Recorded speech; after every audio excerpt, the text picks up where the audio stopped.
Hello students, welcome back to the session on chapter titled Functional Dependencies and Normalization for Relational Databases from Unit 2.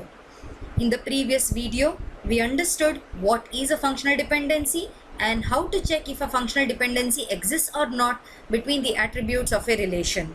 In this video, we will learn various types of functional dependencies, advantages of functional dependencies, and inference rules for functional dependencies. Relation states of three independent relations, student, car, and company details are shown on this slide. All the examples mentioned in this video are in connection to these relations. Now, let's begin with the types of functional dependencies. They are of four types. 1. Trivial functional dependency. 2. Non-trivial functional dependency. 3. Multi-valued functional dependency. And 4. Transitive functional dependency. Let's learn them one by one. Trivial functional dependency. A trivial functional dependency is a set of attributes which are called trivial if that set of attributes are included in that attribute. That is, when x determines y. If y is a subset of x, then x determines x. Let's see an example. Consider the student relation with the attributes roll number, name, marks, department, and course. In this relation, rnum determines rnum and name together determines rnum and name together determines name. All these functional dependencies are examples for trivial functional dependencies. When an attribute can determine itself in a functional dependency, then such a dependency is called trivial functional dependency. We need not check and write down these types of functional dependencies as they are always valid and obvious.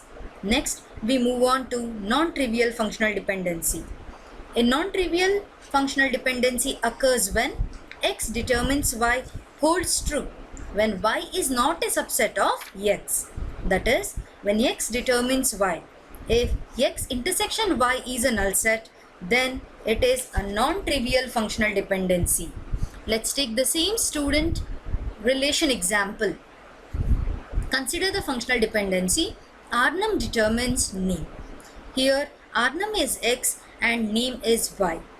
In this functional dependency, if we try to find out any intersection between x and y, that is rnum and name, it does not exist. Non-trivial functional dependencies may or may not be valid. We have to always check for it in the relation. Multi-valued functional dependency. Multi-valued functional dependency occurs in the situation where there are multiple independent multi-valued attributes in a single table. It is a complete constraint between two sets of attributes in a relation. It requires that certain tuples be present in a relation. Now consider the relation car with the attributes car model, manufacture year, and color. Manufacture year and color attributes are independent of each other, but both are dependent on car model because car model has a manufacture year and a color. These dependencies are represented as car model determines manufacture year and car model determines color.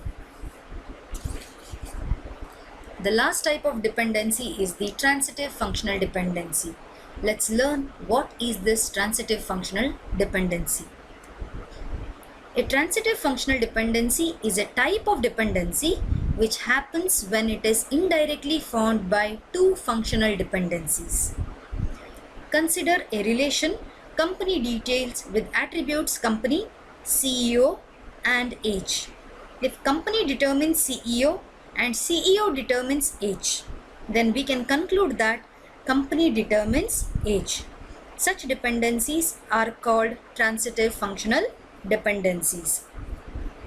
With this, we come to the end of type of functional dependencies. Now let's see what are the benefits or advantages of these functional dependencies. Functional dependencies avoid data redundancy. That is, data is not repeated in different places. It helps in maintaining the quality of the data in the database. It helps in defining meaning and constraints of the databases. It also helps in identifying bad designs for the databases and finding facts regarding the database designs. Next, we move on to inference rules for functional dependencies. Given a set of functional dependencies, we can infer additional functional dependencies that hold whenever the functional dependencies in F hold. Armstrong inference rule, IR1 reflexive rule. If y is a subset of x, then x determines y. The reflexive rule states that a set of attributes always determine itself or any of its subsets, which is very obvious. These dependencies are always true and are called trivial. We have discussed this earlier too. In the student relation, Arnhem determines Arnhem and Marx determines Marx. IR2 augmentation rule. X determines y, then xz determines yz. This rule states that adding the same set of attributes to both left and right hand side of the dependency results in another valid dependency. In the student relation, if Arnhem determines name and if we try to add Marx attribute on both the sides, we get Arnhem Marx together determines name Marx. IR3, it's called the transitive rule. If x determines y and y determines x, then x determines z. This rule states that dependencies are transitive in nature. That is, if x determines y and y determines z, then surely we can conclude x determines z. In the example, name determines Marx and Marx determines department. Then we conclude by telling that name determines department. IR4 decomposition rule. This rule is also called as the project rule. This rule states that if x determines yz, then x determines y and x determines z. Name and Marx together determines department course. Then name Marx determine department and name Marx together determines course. Remember, we can split only the right hand side of the functional dependency, that is the dependent and not the determinant. IR5 union rule. If x determines y and x determines z, then we can conclude that x determines yz.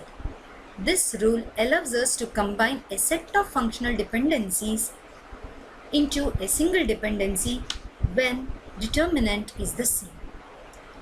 In the student example, if Arnhem determines name and Arnhem determines Marx, then we can combine these dependencies as Arnhem determines name and Marx.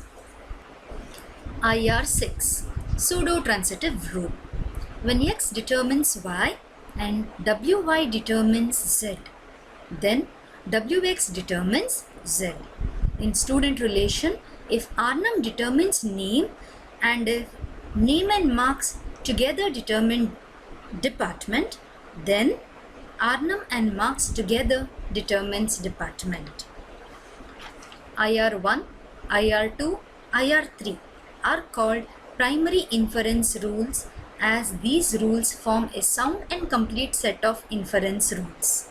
IR4, IR5 and IR6 are called secondary rules, as they are based on primary inference rules and can be deduced from them. Next, let's learn what is a closure of a set. Closure of a set F of functional dependencies is the set F closure of all F functional dependencies that can be inferred from F. Closure of a set of attributes X With respect to F is the set of X closure of all attributes that are functionally determined by X. X closure can be calculated by repeatedly applying IR1, IR2, IR3 using the functional dependencies in the set F. Next, let's learn equivalence of functional dependencies. Before that, we need to understand what is a cover. F covers G if every functional dependency in G can be inferred from F, or we can say G is covered by F. That is, a set of functional dependencies F is said to cover another set of functional dependencies G if every functional dependency in G is also present in F closure. Now let's understand equivalence of sets of functional dependencies. Two sets of functional dependencies F and G are equivalent if every functional dependency in F can be inferred from G and every functional dependency in G can be inferred from F. Hence, F and G are equivalent if F closure is equal to G closure. Or we can say F and G are equivalent if F covers G and G covers F. With this, we come to the end of this video. Thank you.